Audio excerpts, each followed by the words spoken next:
Hello, I'm an idiot that reviews movies, and today I'm going to be reviewing Hereditary.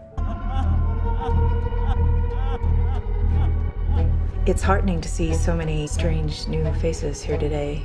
I know my mom would be very touched and probably a little suspicious. Hereditary is a supernatural horror film written and directed by Ari Aster in his feature film debut, which is fucking impressive because this movie is fantastic. Apparently, he also directed a short film in 2011 called The Strange Thing About the Johnsons, and I'm definitely going to check that out as well. The main plot of the film is the mother of our main character has recently passed away and she was into some weird shit, and as you would expect, strange, suspenseful, supernatural shenanigans ensue.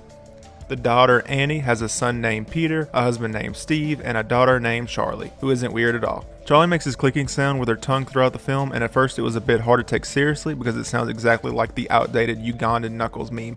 He's my brother, he's shitting on the people, yeah. But eventually I warmed up to it due to the fact that the audio in the theater made it sound like the tongue clicks were coming from inside the theater. It started to get creepy very quickly. So there are multiple things that make this film great, but the first thing I want to talk about is the writing. There's no unnecessary lines. In each scene, the characters say exactly what they need to say, and usually in the most succinct way possible, and they also have their own distinct voices. There are humorous lines here and there, but it's funny or dark in a realistic way, rather than shitty comedies where every line is trying to be funny or witty, and the characters can never just talk, they have to be the most clever person in the room. But even though some of the writing is humorous, it never overtakes the dark tone of the film or feels tonally inconsistent. It's basically just funny enough to keep the film from being too dark.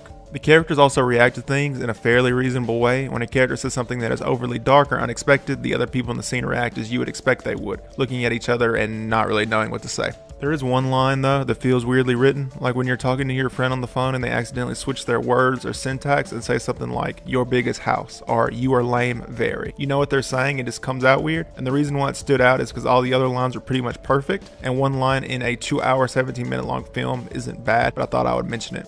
As far as the acting goes, everyone was fantastic, even the child actor, which was a pleasant surprise, and the lead of the film, Toni Collette, fucking killed it. I'm not surprised she's been nominated for an Oscar before, just give it to her already. However, I do have to mention I did feel like there was one scene where she overacted a little bit, but I'm probably just nitpicking. The score of the film was exactly what it needed to be for each scene. I don't have much to say about it, I've never been that big of a music guy.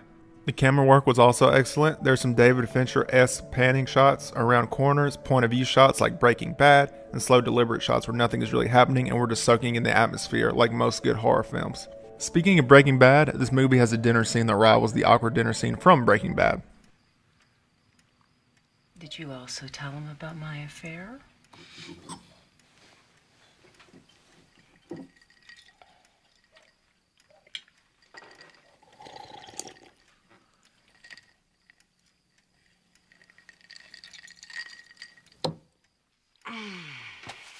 There's also a scene that I quite like where the camera pulls back for like 10 seconds or more. That also reminds me of Breaking Bad. And I should mention that the other day I did do some meth, and that also reminded me of Breaking Bad. Another thing is that this film has no jump scares. That's right, none. Gotta clap for that. Gotta clap for it, gotta clap for it. Very cool. Completely random aside, there was a bald guy and a not as bald guy in my theater that talked throughout the entire thing, so if you see them, please report them to the police. Two negatives that I will mention is the fact that I felt like the plot was sort of predictable up to a certain point, and the ending wasn't as ambiguous as I was expecting and ended up being fairly simple, especially since breadcrumbs were left throughout the film to lead to that ending. It isn't a bad ending, just not really what I was expecting. One thing the film did that won't affect most people but annoyed me was there is a teacher that is talking about plot and characters, and every time a movie does that, it kind of takes me out of the movie. Another thing is, I didn't really think the film affected me at all, but when I got home for a brief moment, I thought I saw an old man standing outside my home, so I guess I am a bit quote-unquote shook. As another random aside, I apologize if you watched my previous review and expected me to show more of the film. This just came out in theater, so I only have access to the trailers and promo clips. Overall, I think if you're a horror fan, there's really no reason to not go see this. I'm feeling a 9,287 out of 10,000 on this thing. You should go watch it.